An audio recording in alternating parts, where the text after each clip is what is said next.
Bem-vindos ao Da Capa à Contracapa. Portugal não terá tido mais de 10 mil habitantes na Idade do Gelo e o número deverá ter sido ainda menor nas fases mais antigas do Paleolítico.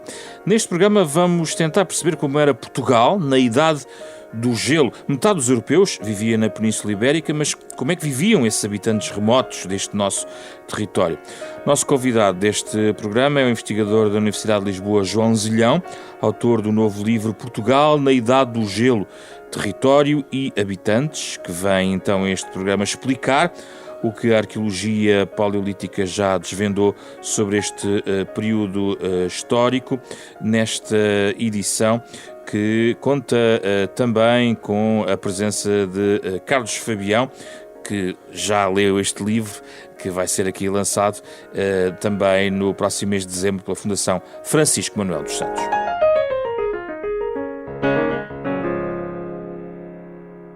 Muito obrigado a ambos pela vossa presença. João Zilhão, comece por si. Vamos ter que começar aqui a explicar aos nossos ouvintes, primeiro, o que é que se entende por Idade do Gelo. Bom, primeiro que tudo, obrigado pelo convite e pelo vosso interesse no trabalho, que responde a um convite que me foi feito pela Fundação para divulgar junto do grande público e também com alguma intenção de servir de apoio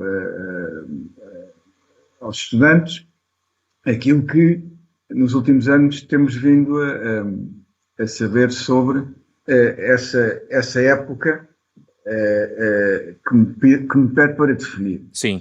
A Idade do Gelo é a época, digamos, pode ser definida de uma maneira mais lata e de uma maneira mais estrita. De uma maneira mais lata são os últimos 2,5 milhões de anos que correspondem, portanto, em geologia, àquilo que se chama o Quaternário. Portanto, a era em que vivemos atualmente, que coincide também com o aparecimento do género humano em África, nessa altura. E a Idade do Gelo porquê? Porque é uma época de clima, em geral, bastante mais frio que o atual, embora com oscilações e algumas fases de clima relativamente temperado, caracterizada pela existência de uma calote de gelo permanente na Antártida e pela existência, portanto, de gelos, de calotes de gelo no hemisfério norte, nas zonas circumpolares, tanto na América do Norte como na Europa e na Ásia. Calotes essas que, durante a maior parte do tempo, chegaram a estar bastante a sul, portanto, cidades como Londres chegaram a estar debaixo de centenas de metros de gelo, para ter uma ideia, o Hamburgo, não é? Aquilo que são hoje os grandes lagos na América do Norte são lagos que foram criados marcam, digamos assim, o limite meridional de uma calote de gelo que cobria todo o Canadá e parte do norte dos Estados Unidos. Cobrindo portanto, também a Europa? E cobria na Europa, portanto, cobria a Irlanda, as Ilhas Britânicas, todo o Mar do Norte, a Escandinávia, Finlândia, não é? E parte da Sibéria. E como era Portugal, João Zilhão? Ou o território conhecido como Portugal, vá. Nas zonas mais a sul, a consequência deste resfriamento climático é que as paisagens, digamos assim, que hoje associamos ao norte da Europa, eram as que nós tínhamos aqui em baixo, não é? Portanto, digamos que em Portugal, durante a maior parte deste tempo de que estamos a falar, as paisagens eram como atualmente na Escócia, por exemplo. Na alta montanha formavam-se ilhas de gelo, não é? Se quiser, calotes que também duravam centenas ou milhares de anos, como por exemplo na Serra da Estrela, não é? Portanto, onde chegou a última vez há cerca de 25 mil anos. Portanto, todo o que é o Planalto Cemital estava coberto de gelo permanentemente e dele desciam glaciares, nomeadamente o glaciar do Zézer, que se estendia, portanto, quase até à Vila de Manteigas. Portanto, é aquilo que as pessoas conhecem como esse vale glaciar, hoje em dia, quando vão à Serra da Estrela, tudo isso era gelo, não é? Era, exatamente. Portanto, isso é, durante, digamos, das fases mais frias desta época. Portanto, nós hoje ouvimos falar muito da mudança climática e há muitas notícias sobre, digamos, enfim, acontecimentos extremos e temperaturas altas, mas na realidade nós hoje vivemos numa época que em média é a mais fria dos últimos 10.000 anos, não é? E mesmo assim não é nada que se compare, portanto, àquilo que aconteceu durante 85% do tempo, em que as temperaturas médias chegaram a ser 6, 7 graus mais baixas do que na atualidade, não é? Portanto, é esse mundo que custa a imaginar, não é? Sim. Portanto, que é o mundo dos nossos antepassados do Paleolítico. Antes de passar aqui ao professor Carlos Fabião, ainda uma questão, João Zilhão. Aqui no livro explica-nos que no impacto das glaciações neste território foi intermédio, ou seja, foi mais significativo que o observado a latitudes mais baixas, mas menos significativo do que o observado na Europa Central. E diz também que um fator fundamental no impacto foi a descida da temperatura da água do mar. É curioso aqui falar da água do mar e daquilo que chama a migração para sul da frente polar. Há um impacto lateral da glaciação, é isso? Pois, portanto, a frente polar é a frente que separa, portanto, as massas de água de ar frio, não é? Portanto, circumpolares, das massas de ar mais temperado, portanto, que conhecemos às nossas latitudes. Hoje em dia essa frente está ali por volta da Islândia, na altura estava mais a sul. E por ação, portanto, digamos, do degelo que se dava sempre no verão, das calotes, não é? Glaciares e do desprendimento, portanto, de icebergs, nós tínhamos, portanto, correntes frias e icebergs a influenciar o clima da nossa costa. Há épocas em que a temperatura da água do mar no inverno ao largo da nossa costa se estima em cerca de 6 graus centígrados, não é? 6 graus. E nós víamos icebergs a descer, víamos, se pudéssemos viajar Sim. no tempo até essas épocas, não é? De estar na praia a ver os icebergs, portanto, à deriva ao largo da nossa costa e com toda a paisagem, digamos, de fauna marinha. Portanto, o João diz que algumas dunas ou campos dunares que temos, que hoje podemos observar, ainda são restos, digamos, de paisagem desse tempo, não é?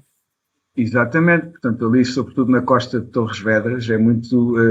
Há uma série extensa, portanto, de areias dunares, hoje em dia muito, digamos, alteradas pela agricultura, pela plantação de eucaliptos e pela urbanização relacionada com o turismo balnear, não é? Que são testemunho, portanto, de extensos campos de dunas que se estendiam desde aquilo que é atualmente a costa portuguesa até quase até às Berlengas, não é? Porque na altura a consequência, portanto, da acumulação de gelo, de água sob forma de gelo nas montanhas e nos polos, nas regiões circumpolares, é que essa água não voltava aos oceanos e, portanto, a água do mar, o nível da água do mar baixava. Portanto, as Berlengas eram, digamos, por onde passava a linha de costa na zona entre Torres Vedras e Peniche, por exemplo, não é? Portanto, toda essa extensa planície litoral era batida pelos ventos fortes do oeste, frios, não é? E criava, portanto, uma paisagem dunar com um coberto vegetal de urze, de pinheiros esparsos, de que hoje em dia é testemunho, portanto, as areias que ficaram desse tempo, não é? Certo. Agora vamos aqui, professor Carlos Fabião, ajude-nos então a cruzar aqui a ocupação humana. Estamos a falar e voltamos aos termos, voltamos às aulas antigas de geografia. Estamos a falar do Paleolítico também neste tempo. Sim, sim, claramente, e sobretudo dos vestígios materiais que nos chegam dessa humanidade. A humanidade propriamente dita, infelizmente, não a temos encontrado, ou não temos encontrado os seus restos antropológicos. O crânio da Aroeira é um exemplo que contradiz, digamos assim, essa falta de vestígios antropológicos e, portanto, é fundamentalmente a partir daquilo que poderemos chamar indícios indiretos que nós percepcionamos esses homens e essa sociedade. Que indícios são, por exemplo? São indícios de várias ordens. Desde artefactos, ou seja, objetos, matéria-prima transformada por estes recoletores caçadores, seja matérias pétreas, ósseas, etc., mas também outro tipo de vestígios indiretos, como, por exemplo, a utilização do fogo e a forma como se estruturam e habitam os espaços.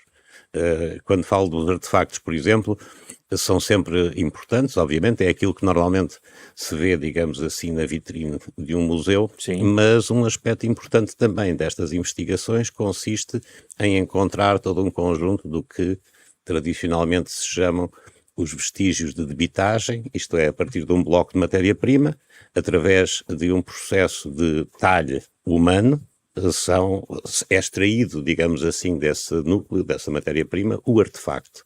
Mas, portanto, há depois toda uma série de resíduos da atividade que, quando remontados, permitem definir aquilo que muitas vezes se designa como cadeias operatórias, ou seja, a reconstituição dos gestos que conduziram à produção do artefacto final. Como é que as comunidades viviam? Conseguimos reconstituir isso? Conseguem-se encontrar alguns traços. Alguns padrões. Alguns traços dessas vivências, mas como já tinha sublinhado justamente o Dr. João Zelhão, parte dos territórios que essas comunidades frequentavam hoje em dia estão submersos. Portanto, nós conseguimos apenas captar aquilo que é, digamos que, as zonas mais interiores dessas mesmas ocupações e utilizações. As zonas mais interiores, por um lado, e aquelas também em que, por razões de natureza ecológica, ambiental, etc., permitem uma melhor conservação dos vestígios. Daí que, obviamente, o sistema cárcico do Almonda, aquelas cavidades todas que rodeiam e que são as antigas nascentes, os antigos leitos por onde circulava o rio, constituem aquilo que podemos chamar um laboratório por excelência para captar esses vestígios. Perguntar, as pessoas viviam todas ali? Não viviam ali, viviam em outros sítios também. Simplesmente em outros sítios... É a melhor amostra que temos, é isso? Sim, em outros sítios não é a melhor amostra porque é a mais estudada também. É importante sublinhar esse aspecto.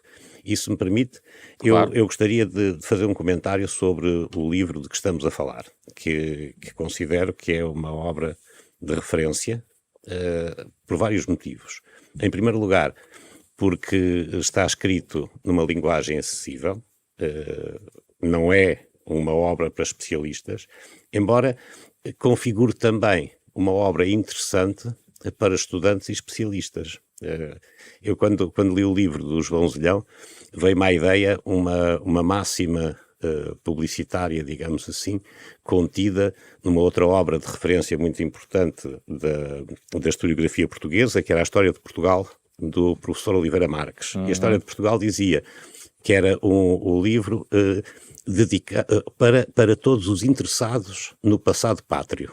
E eu diria que o livro do João Zelhão cumpre essa função também. Todos os interessados em conhecer o que foi o espaço que é hoje Portugal, a Península Ibérica, e não só, porque, obviamente, o olhar do autor alonga-se para outros territórios, está aqui contido. Mas, sobretudo, toda a grande tarefa de investigação que as equipas que o João Zelhão coordenou e coordena têm desenvolvido em diversos espaços do território hoje português, estão publicados em revistas científicas internacionais de grande impacto e são, digamos assim, muito bem conhecidos da comunidade académica, da comunidade científica internacional. Faltava uma tradução desses resultados para um público generalista. E era isto, é o trabalho que está aqui, não é? E é isto que este livro traz. É isso que este livro traz.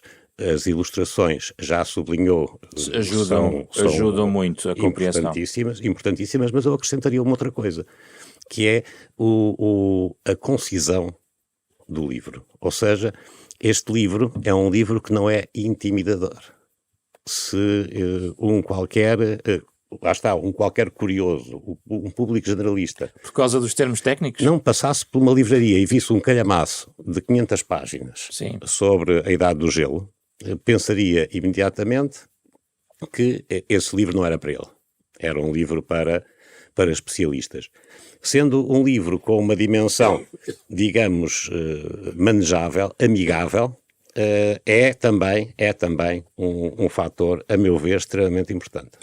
É isso mesmo. João Zelhão, na ocupação humana, eu aprendi neste livro que, basicamente, a população, digamos, europeia estava muito albergada nesta nossa Península Ibérica, para fugir eventualmente do frio extremo, presumo que seja essa a razão, pelo que eu entendo, e em Portugal especificamente, o que sabemos sobre os humanos que estavam por cá nesta altura? Ou a partir, naturalmente, dos vestígios, como aqui já foi sublinhado pelo professor Carlos Fabião.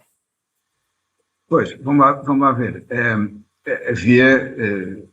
Havia humanos, não é, ao longo do Paleolítico, um pouco por toda a Europa, menos nas regiões inabitáveis, por estarem cobertas de gelo e onde, portanto, não há alimento e ninguém pode viver, não é? O frio, em si mesmo, não é um grande obstáculo. Nós sabemos da capacidade humana para viver em ambientes terrivelmente hostis desse ponto de vista, como o norte do Alasca e do Canadá, portanto vivem as populações esquimós, não é? Ou a Sibéria, portanto em zonas onde no inverno, portanto, chega a fazer 70 graus centígrados abaixo de zero, e no entanto há humanos que vivem lá. O que acontece é que nesse tipo de situações as densidades, o alimento, digamos, que o território oferece, sobretudo tendo em conta que estamos a falar de caçadores-recoletores, não é? Portanto, que extraem a sua subsistência do que a natureza dispõe, as densidades populacionais são necessariamente muito, muito baixas. E é o que acontecia, portanto, na Europa paleolítica. Portanto, digamos, aquilo que é hoje o sul da Inglaterra, o norte da França, a Alemanha, a Polónia, toda a planície do Danúbio, portanto, que hoje em dia são, digamos assim, o coração da Europa, não é? Na altura, as populações que aí viviam eram como os esquimós de hoje, não é? E, portanto, as densidades populacionais eram muito baixas. Pelo contrário, no sul, porque, digamos, a produtividade ligada, portanto, ao facto de estarmos em latitudes mais baixas, portanto, em insolação ser maior, as temperaturas não serem tão baixas, havia mais, o território dava mais alimento e, portanto, havia mais gente. Era uma comunidades sedentárias, sobretudo? Não, de maneira nómadas, nenhuma. Pelo contrário? Exatamente. Portanto, o que é típico dos caçadores-recoletores, justamente, é que, como se alimentam, portanto, digamos, do território, não podem estar sempre no mesmo sítio porque esgotam os recursos, não é? Portanto, têm que, ao longo do ano, ir mudando de lugar de habitação, de acampamento, consoante, portanto, a situação, portanto, em que se encontram os recursos em cada zona. Os vestígios que temos são dos assentamentos provisórios onde eles ficavam ou reconstituem esses trajetos que eles faziam ao longo do território? Podemos fazer as duas coisas. Nós temos, no sítio, quando encontramos um local de concentração de restos arqueológicos, isto é o quê? São, como dizia há bocadinho o Carlos, por exemplo, restos da tecnologia, ou seja, da fabricação e uso de ferramentas que eram na altura em pedra, em sílex sobretudo, não é? Portanto, facas para cortar, raspadores para raspar, as pontas para montar sobre zagaias ou lanças para a caça. Portanto, encontramos esses objetos, encontramos os restos da sua fabricação e do seu uso. Por vezes encontramos também os restos da lenha queimada nas lareiras, que nos dá informação sobre o tipo de paisagem que havia à volta, não é? Que árvores é que havia, de onde eles podiam ir buscar a madeira para queimar. Às vezes sobre o consumo de alimentos de origem vegetal, por exemplo, o consumo do pinhão, que é um resto, portanto, como a casca do pinhão é dura, ao ser queimada nas lareiras, conserva-se sob forma de casca carbonizada, não é? Ou das avalanches, é a mesma coisa. Mas, sobretudo, o que encontramos são os restos dos ossos caçados, dos ossos da fauna, não é? Dos animais que eles caçavam. Que, no caso da Península Ibérica, é fundamentalmente o veado e o cavalo. Ao longo do tempo, embora em épocas mais remotas, há 100 mil anos, há 200 mil anos, há meio milhão de anos, se caçassem também rinocerontes, elefantes e outra fauna, portanto, que não associamos normalmente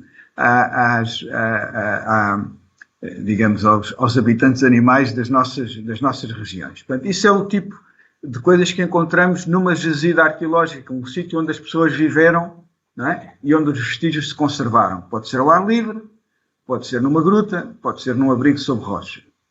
Agora, como é que nós depois reconstituímos por onde é que as pessoas andavam? Uma maneira de o fazer é olhar para o sílex, por exemplo, não é?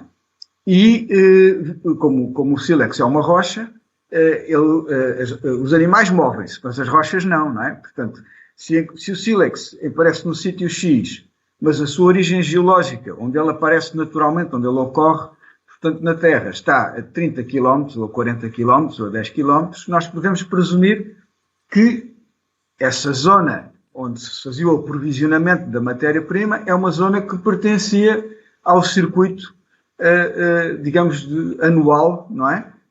Percorrido pela comunidade. Uhum. Outra forma de olhar para esta questão é através dos isótopos de certos elementos químicos. Isto é, nós somos uma imagem daquilo que comemos, num certo sentido. Portanto, e há um elemento químico, que é o estrôncio, que é muito estável nos solos e que nós absorvemos através da água e da alimentação. E absorvemos os vários isótopos do estrôncio na proporção em que eles existem na região onde estamos. Portanto,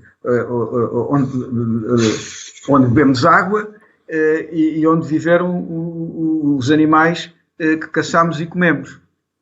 Ora, essa impressão digital do território vai ficar registada nos tecidos ósseos e, em particular, no esmalte dentário, que é um tecido muito estável e onde se pode preservar, e onde pode ficar conservado esse sinal durante dezenas ou centenas de milhares de anos. Muito bem. Carlos Fabião, gostava de perguntar...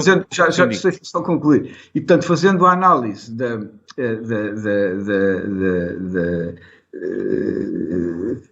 digamos, da modo como variou ao longo do eixo de crescimento da acumulação do esmalte dentário, que geralmente é ao longo de um período de 2 anos, 2 anos e meio, 3 anos, consoante o dente, nós podemos reconstituir por onde a pessoa circulou durante esse período da sua vida. Uhum. Isto, evidentemente, para o fazer, precisamos ter restos, não é?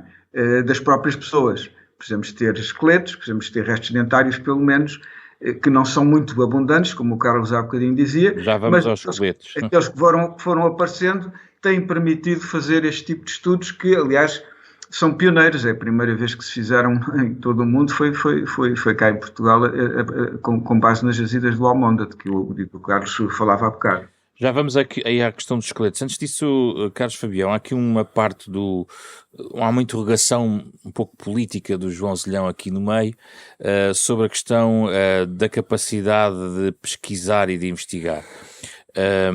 O João Zelhão coloca a pergunta nestes termos, porque lembra-se do investimento que foi feito em relação ao Vale do Coa. Até o ano de 1995 não se havia identificado nenhum sítio paleolítico, e o João pergunta: com equipas como a do COA a trabalhar com a mesma qualidade e intensidade por todo o país, quanto mais saberíamos hoje sobre o nosso paleolítico?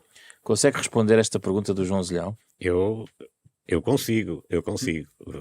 Não tem a ver diretamente com esta obra em si, mas é um problema que se coloca a montante e que tem a ver justamente com o tipo de investimento que existe ou que não existe no apoio à investigação. Esse investimento é obviamente insuficiente, por isso os resultados, digamos assim, são bastante mais limitados do que poderiam ser, e para além do mais, eu diria que há um problema estrutural nesta perspectiva de investimento em investigação científica. Hoje em dia, quer seja a nível nacional, quer seja a nível europeu, tudo se processa nos concursos de financiamento competitivo, como se diz, que visam a obtenção de financiamento para um projeto de investigação a 4 ou 5 anos. Ora, obviamente, o que está plasmado neste trabalho não é uma investigação de 4, 5 anos. É uma investigação de décadas. E quando o modelo de financiamento à investigação científica é esse, significa que, no momento, uma equipa pode conseguir um financiamento aceitável, melhor, pior, para 4 ou 5 anos, mas nada lhe garante que depois dos 4 ou 5 anos volta a ter investimento para continuar o trabalho. E, portanto, há aqui uma série de situações de descontinuidade no trabalho, que tem a ver depois com as próprias oscilações políticas. Obviamente, como diz e muito bem a interrogação do João Zelhão, é uma interrogação de natureza política e das oscilações desses mesmos financiamentos que, obviamente, condicionam extraordinariamente os resultados que se podem obter. Como é que se contraria isto? A resposta não é fácil, mas eu diria que se baseia fundamentalmente no apoio a estruturas de investigação, não a projetos individuais nem a pessoas, mas a estruturas de investigação que sejam capazes de garantir esse trabalho em continuidade.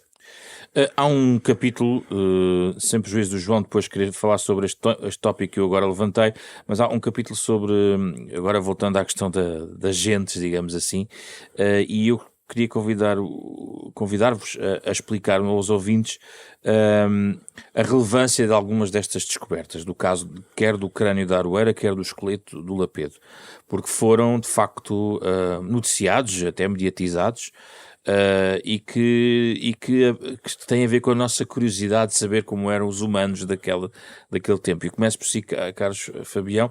O crânio da Aroeira foi descoberto, deixe-me cá ver aqui a data, mas foi descoberto numa altura em que trouxe uma noção em relação à morfologia, digamos assim, deste humano. Qual é a relevância desta descoberta? Desde logo é a relevância de ser o mais antigo vestígio humano, antropológico, que se identificou no espaço que é hoje Portugal. Digamos que quase de uma forma coloquial, um bocadinho exagerada, obviamente, poderemos dizer que o crânio da Aroeira é o retrato do primeiro português. Obviamente no tempo em que não existia Portugal, portanto não faz muito sentido colocar as coisas nesses moldes. Mas eu gostaria só de fazer aqui um pequeno comentário Sim. sobre um tema que foi levantado e que a minha experiência enquanto docente me faz confrontar muitas vezes com essa questão. Ou seja, eu penso que quando falamos de comunidades não sedentárias, muitas vezes as pessoas constroem a imagem de uma espécie de comunidade errante, um grupo de humano que vai para ali fora, sem destino, para aqui, para acolá, mais ou menos ao sabor de circunstâncias completamente adversas. Ora, não é exatamente disso que se trata, e nomeadamente a tal investigação que sublinhou o João Zelhão, relacionado justamente com o esmalte dentário, confirma-nos uma ideia que nós temos, ou seja, estas comunidades não são comunidades errantes, são comunidades que têm um território que é por vezes bastante vasto e por onde se deslocam um pouco ao sabor das estações do ano, de tal maneira que aqui há uns anos, justamente num artigo interessante de um investigador suíço, ele dizia que a pergunta é que estação é este sítio? Porque é de facto, efetivamente, disso que se trata. A grande novidade dos estudos até hoje, como sublinhou o João Zelhão, conseguia-se pensar o que era o território percorrido por estas populações a partir desses vestígios indiretos, o sílex, qual é a origem do sílex, qual é a origem de certas matérias-primas utilizadas. Através deste novo método pioneiro de análise do esmalte dentário, consegue-se de uma forma, digamos, bastante mais precisa, cartografar os sítios, não é, por onde andou aquela pessoa em concreto, e entendendo-se naturalmente que aquela pessoa representará sempre a sua comunidade, não é? Não andou sozinha a vaguear naquele território, consegue-se ensaiar um mapeamento do que é o espaço, ou do que são os espaços percorridos por uma comunidade destas. Ou seja, é isso que eu gostava de salientar, através de um dente, nós podemos realizar todo um conjunto extremamente importante de inferências. Sim. Que não era possível anteriormente. Que é extraordinário, de facto. João Zelhão, o crânio da Aroeira diz-nos que este humano que foi aqui encontrado era muito diferente de outros cujos restos eventualmente foram encontrados noutros pontos do mundo? Bom, vamos lá ver. Diferente ou igual são dois extremos, não é? De uma comparação. Ora, não há duas pessoas iguais, não é? Portanto, todos somos diferentes. De acordo, mas há uma morfologia aquela coisa de todos diferentes, comum, todos iguais. Sim. Isso é muitas vezes, portanto, o que acontece neste tipo de estudos é que os arqueólogos, os paleontólogos, as pessoas que se dedicam ao estudo da evolução humana, trabalham com muito pouco material, não é? Muito poucos restos, comparando com os milhares de milhões de seres humanos que viveram ao longo dos últimos 2,5 milhões de anos, a nossa amostra de fósseis é ínfima. E, portanto, há uma tendência para, sempre que aparece um fóssil, ele ser relativamente diferente dos outros que já se conhecem. E depois, todo o debate que se segue ao achado de um novo fóssil é o de saber até que ponto essa diferença é significativa. Portanto, este crânio da Aroeira é diferente, em alguns aspectos, de crânios da mesma época conhecidos, portanto, em Espanha, em Itália, em França, mas noutros aspectos é da família, digamos assim. Portanto, a gente reconhece um ar de família a todos estes fósseis, cada um deles depois com a sua especificidade. A interpretação, portanto, digamos, o interesse especial para este debate sobre a diversidade da humanidade da época é que, enquanto a tendência tem sido para enfatizar as diferenças, dizendo que, por exemplo, os fósseis de Atapuerca em Espanha são diferentes do fóssil de Totavel em França, e, portanto, se calhar estamos aqui a falar de duas populações diferentes ou até de duas espécies diferentes, como alguns têm defendido. E o que acontece é que no crânio da Aroeira as características que supostamente definiriam essas duas esses dois conjuntos, populações, espécies, chame-se o que se quiser, diferentes, aparecem no mesmo indivíduo, não é? Portanto, isso mostra o quê? Que não devemos exagerar as diferenças e devemos olhar para o ar de família que todos estes fósseis têm como a sua característica principal e, no fim de contas, pensar assim, se é verdade que o grau de diferença que existe entre diferentes fósseis de diferentes regiões nestas épocas é maior do que aquele que encontramos hoje em dia, ao fazermos a comparação entre populações humanas de regiões até muito afastadas. Sim. Não podemos partir dessa constatação para dizer que a humanidade do passado era uma humanidade que era constituída por muitas espécies diferentes, que, como muitas vezes nós ouvimos dizer, e aparecem de vez em quando, portanto, sempre que aparece que há um novo fóssil nos meios de comunicação, seja uma nova espécie humana encontrada aqui ou acolá nas Filipinas ou na África do Sul ou não sei onde. O problema, do meu ponto de vista, e é o que fósseis como o da Aroeira mostram, é o oposto, é que nós estamos a olhar para o passado com a expectativa errada, que é de partir do princípio que a homogeneidade que encontramos nos seres humanos atuais é normal, quando na realidade, se nós tomarmos a história humana, não é? Essa homogeneidade é anormal. O que me leva aos outros vestígios.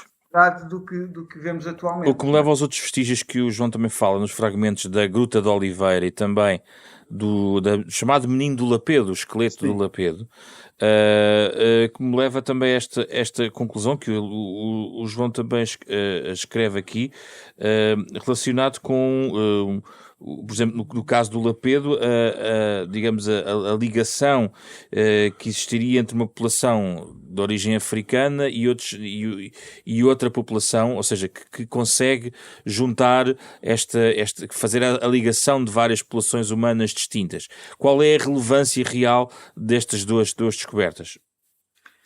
Bom, no caso do Menino do Lapedo, a questão que ele veio, digamos, por um lado abrir e por outro, num certo sentido, encerrar, foi a questão de saber se os chamados Neandertais eram um ramo, digamos, uma espécie de primos afastados que se extinguiram sem descendência, e todos os humanos atuais descendem apenas, exclusivamente, de populações coevas dos Neandertais que viviam em África e que a certa altura, há cerca de 50 mil anos, começaram a emigrar para a Europa e para a Ásia, ou se os Neandertais são simplesmente, digamos, a variante europeia da humanidade dessa época, uma humanidade que era muito mais geograficamente diferenciada do que é hoje em dia, mas que, até porque tinha efetivos, digamos, populacionais muito mais baixos e, portanto, havia muito mais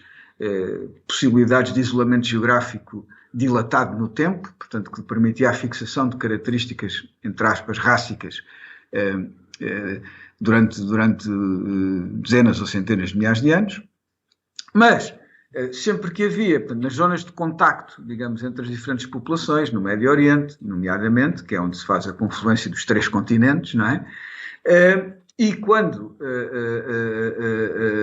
por processos relacionados com as oscilações climáticas, há a expansão ou retração de algumas dessas populações, os contactos vão dar origem, portanto, a miscigenação.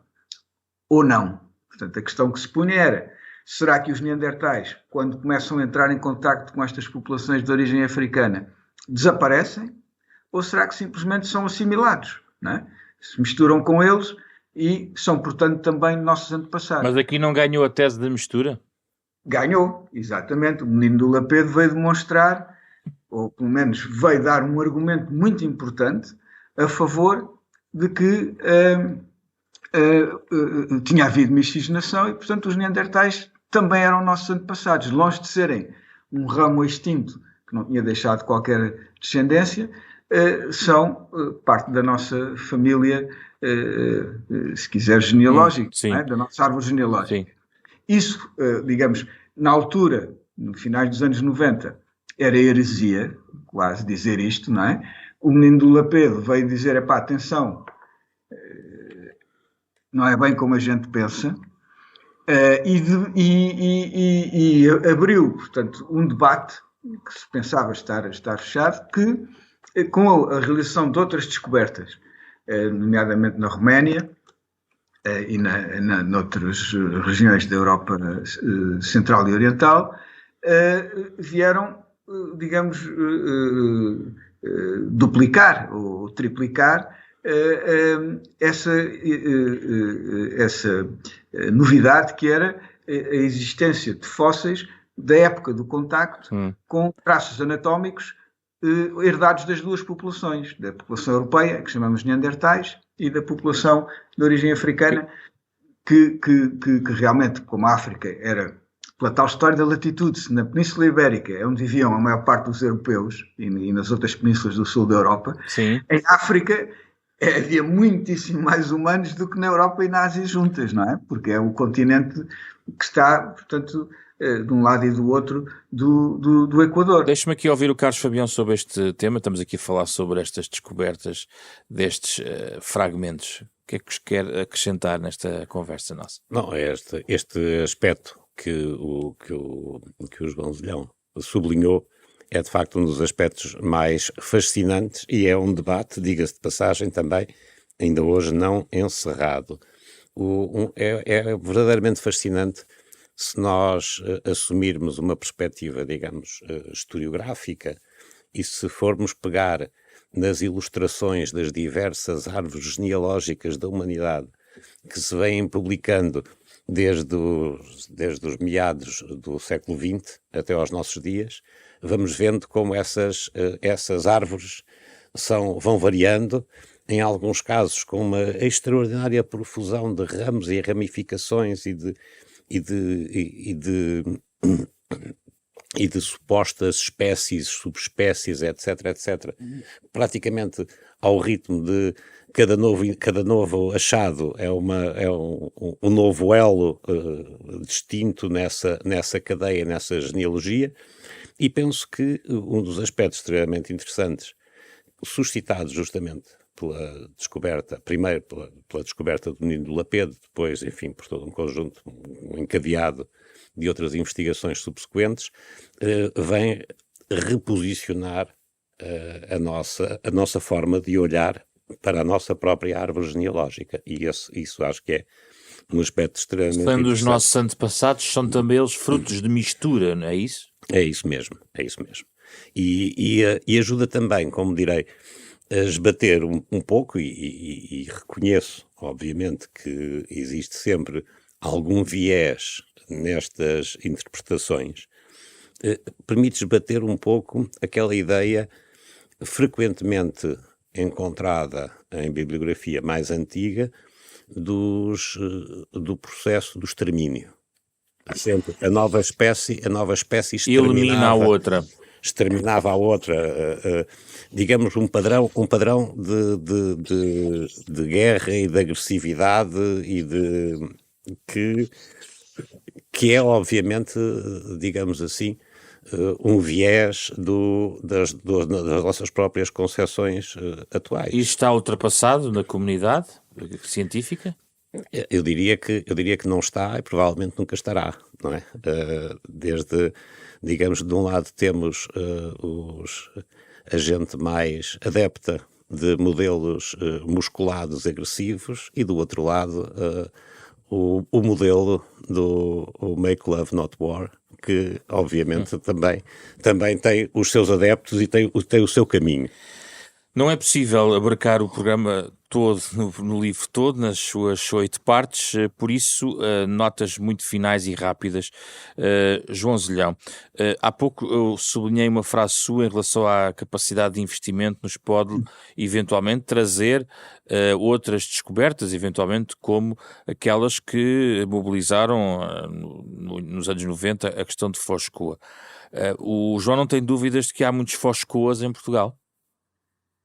Bem, eu não diria tanto porque Foscou é excepcional, não é? E é por isso que é património mundial. Portanto, agora que há um potencial enorme de vestígios dessas épocas remotas por descobrir, isso não tem dúvida nenhuma. Portanto, no caso do Cô, digamos, a excepcionalidade do lugar tem a ver com a arte, não é? Exato. Mas repare que ao longo dos últimos anos, já são que desde que aquilo começou, portanto já lá vão quase 30 anos, não é? Dos quase 30 anos, portanto, em torno, portanto, do estudo da arte e da sua conservação e visitação pelo público, há todo um programa de investigação relacionado com a vida dos artistas, não é? E desse programa, que começou com a descoberta do primeiro sítio de habitat em plena polémica sobre a conservação ou não das gravuras, portanto, no ano 95.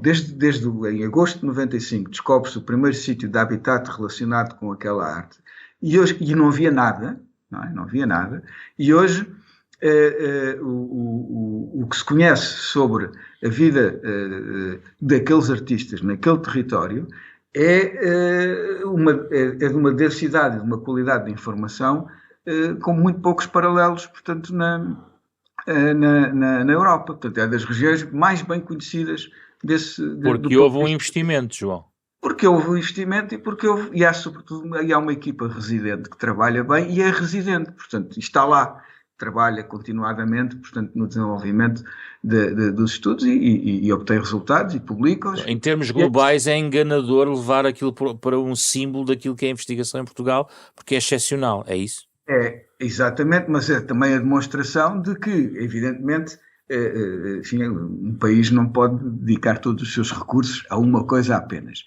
Mas é a demonstração de que, com meia dúzia de equipas deste género, e não digo só no que diz respeito ao Paleolítico, digo isto no que diz respeito a épocas mais recentes da arqueologia portuguesa.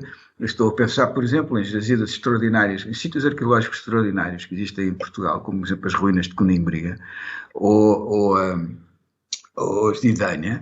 Se houvesse equipas do mesmo género, do tipo das que temos a trabalhar em Foscoa, não só o país seria muito mais rico em termos de informação sobre o passado, como o potencial, digamos, em termos de turismo cultural, que daí adviria para as regiões envolvidas, seria enorme, não é? E está desaproveitado. Portanto, aqui não há apenas a questão do saber pelo saber. Portanto, há também, justamente porque o ser humano é curioso em relação ao seu passado, é justamente porque todos nós temos fotografias dos avós ou dos bisavós, não é? E gostamos de saber as histórias da família. Essa curiosidade é inata, portanto, em nós. Toda a gente tem interesse em saber mais alguma coisa sobre esse passado, também sobre essas famílias mais remotas que nós tivemos. E, portanto, um investimento nestas áreas seria sempre produtivo, não só em termos culturais do país, da cidadania, mas em termos económicos, não é? Carlos Fabião, depois do grande alarido dos anos 90 em relação a Foscoa, por acaso, quando nós pensamos de facto, como o João Zilhão estava a sublinhar, já lá vão 3 décadas, acha que, do ponto de vista da sociedade, olhando para a mobilização que houve, manteve-se o foco ou ficou apenas e só numa cápsula da ciência, ou Foscoa tem conseguido manter à tona, também por investimento, mas à tona, digamos, esta linha, não só de investigação, mas de fruição também daquilo que lá está? Bom, penso que o João Zilhão colocou bem a questão. O Foscoa é uma exceção. É uma exceção também no que diz respeito à interação da população em geral com a sua memória histórica mais remota. Efetivamente, hoje em dia, o grande polo de atração do COA, é importante sublinhar isso, é sobretudo aquela paisagem. Aquela paisagem e a arte inscrita naquela paisagem. Mas, obviamente, aquela arte, se não estivesse inscrita naquela paisagem, seria uma coisa completamente diferente. mas todo o conhecimento que vai existindo justamente sobre os produtores daquela arte está plasmado também num excelente equipamento, a meu ver, que é justamente o Museu do Coa. Portanto, são, digamos, estas diversas situações, um caso, de facto, excepcional, sob muitos pontos de vista, com uma investigação de qualidade e continuada, e que tem tido possibilidade, oportunidade de continuar. E aí, se calhar, até podíamos falar de outras questões, nomeadamente o próprio modelo institucional da Fundação Coa-Parque. Que acha que já não faz sentido? Não, faz todo o sentido. E precisamente o que o modelo da Fundação Coa-Parque, que é no fundo o modelo gestionário de toda aquela realidade, era justamente um tipo de modelo que podia vantajosamente ser replicado em outras situações, enquanto modelo, porque é um modelo que congrega vários ministérios, o Ministério da Cultura, o Ministério da Ciência, Ensino Superior, o turismo, os municípios. E onde é que era necessário implementar esse modelo? Noutros locais? Sim. É só pensarmos no seguinte, o que é que há no Vale do Coa? Há uma paisagem fantástica e há uma riqueza cultural fantástica. Paisagens fantásticas e importante riqueza cultural, do ponto de vista arqueológico, patrimonial, etc., etc., existe em todo o país. E, portanto, por assim dizer, o grande recurso de todos os territórios ditos de baixa densidade. Criar modelos desses de investigação, divulgação, exposição, seria, obviamente, não era, obviamente, nem o alfa nem o ômega, não é? Mas seria justamente uma das vias possíveis, justamente para combater os processos de desertificação que se verificam nesses territórios de baixa densidade. Fecho com João Zelhão para lhe perguntar duas coisas muito rapidamente. Primeiro, qual é, digamos, a linha de investigação mais quente que temos no maciço da Serra da Aire, em relação onde o João tem trabalhado ao longo das décadas, porque se continuam a descobrir novas cavidades e um conjunto de trabalhos permanentes. Para onde caminha a investigação nesse território, João Zelhão? Bom, a ideia, portanto, é ali em torno do sistema de cavidades associado à nascente do rio Almonda, ir preenchendo as lacunas que temos no conhecimento da nossa pré-história mais antiga. Portanto, nós temos dados, como o crânio da Aroeira, que nos dizem sobre a vida há 400 mil, 500 mil anos. Depois temos informação sobre a vida à volta de 100 mil anos e depois sobre os últimos 20 a 25 mil anos. Pelo meio há ainda buracos, não é? Que têm que ser preenchidos e que aliás têm que ser preenchidos no Almonda e através de serem preenchidos no Almonda nos vão dar informação sobre esses períodos no país inteiro, porque são épocas muito mal conhecidas ainda. Portanto, a ideia é ir continuar a desenvolver esse trabalho para ir avançando no conhecimento mais completo do último meio milhão de anos da nossa... Precisava de um investimento maior, ou seja, não tendo a excepcionalidade de Coa, é preciso aplicar novas ferramentas institucionais para esse território, porque é um território que abarca, geograficamente várias descobertas relevantes. Vamos lá ver, o ideal seria, portanto, um modelo de uma institucionalização, não é? Portanto, com segurança de emprego, para dizer as coisas claramente, para que uma equipa permanente pudesse dedicar-se a essa tarefa, e isto por uma razão muito simples. Quer dizer, a investigação em arqueologia é sobretudo em sítios desta natureza, é para décadas. Portanto, ninguém começa uma coisa para fazer durante 2 ou 3 anos. Abrir um sítio arqueológico, primeiro é preciso descobri-los, que não é fácil. Depois é preciso abri-los, começar a explorá-los. Eu costumo dizer que no Valmonda ainda há, enfim, meio a brincar, meio a sério, há trabalho ainda para mais de 200 ou 300 anos, não é? Portanto, se quiser investir, portanto, e ali é a melhor oportunidade que temos para avançar no conhecimento destas épocas mais remotas, é preciso dar condições para que haja ali equipas, laboratórios, que possam dar resposta de maneira continuada. E como é que se consegue a fruição desses locais para um público geral, tendo em conta que estamos a falar de grutas e com alguma complexidade?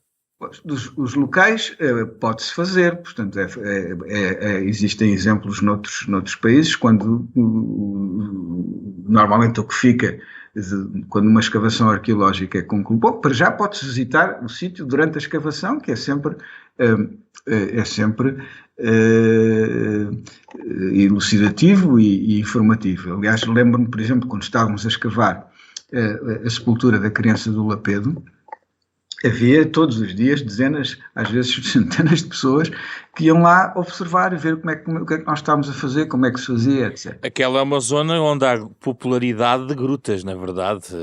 Os portugueses dirigem-se àquela zona exatamente para visitar grutas.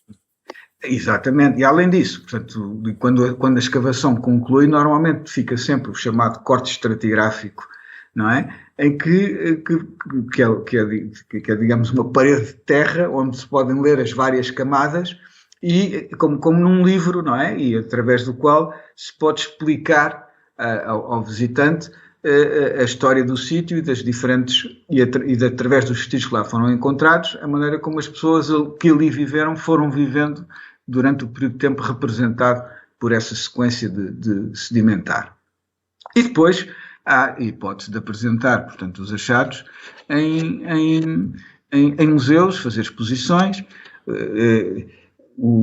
Está agora, por exemplo, para falar em duas coisas de atualidade, está para inaugurar brevemente, portanto, uma exposição sobre os trabalhos do Valmonda no Museu Municipal de Torres Novas, e está em obras de renovação o Museu Nacional de Arqueologia em Lisboa, onde se espera, portanto, que estes achados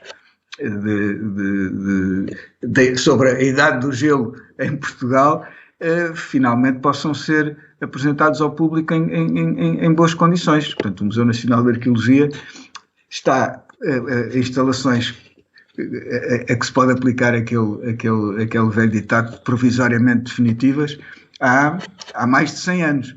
Finalmente parece que vai haver, portanto, obras que permitam a Portugal e à cidade de Lisboa, que é a capital do país, ter um museu de arqueologia como deve ser, que é coisa que há 100 anos, há mais de 100 anos que não tem, não é?